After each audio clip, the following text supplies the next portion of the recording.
Good day everyone, with your brothers and sisters in Christ. Today is Saturday, February 10, 2024. Memorial of Saint Scholastica Virgin.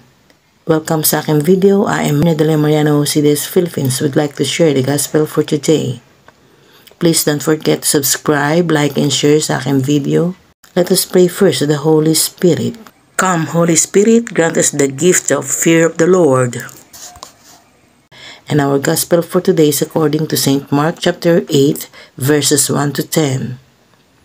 Ang pagpapakain sa 4,000, ating alamin mga kapatid, ang mabuting balita ayon sa aklat ng San Marcos.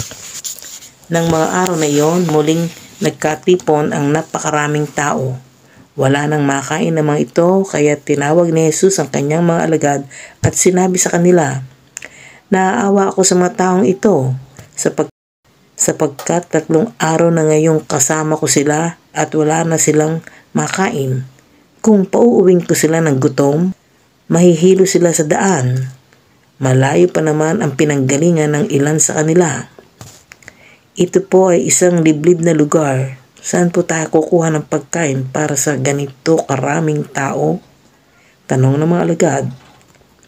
"Ilan ang tinapay ninyo riyan?" Tanong ni Jesus. "7 po," sagot nila. Pinaupo ni Jesus sa lupa ang mga tao at kinuha ang 7 tinapay. Nagpasalamat siya sa Diyos, hinati-hati ang mga tinapay at ibinigay sa mga alagad upang ipamahagi sa mga tao. Ganoon nga ang ginawa ng mga alagad. Mayroon din silang ilang maliit na isda. Muli siyang nagpasalamat sa Diyos at pagkatapos ay iniutos niyang ipamahagi din iyon sa mga tao. Kumain ng lahat at nabusog. Nang tipunin nila ang lumabis, nakapuno pa sila ng 7 kaing. May 4,000 tao ang kumain. Matapos pauwiin ang mga tao, sumakay si Jesus sa bangka kasama ang kanyang mga alagad at nagtungo sila sa lupain ng Dalmanuta. Ang mabuting balita ng Panginoon. Pinupuri ka namin, Panginoon Jesucristo. Let us pause for a while and let us pray. Lord, as we recall the memory of Saint Scholastica, we ask that by her example, we may serve you with love and obtain perfect joy.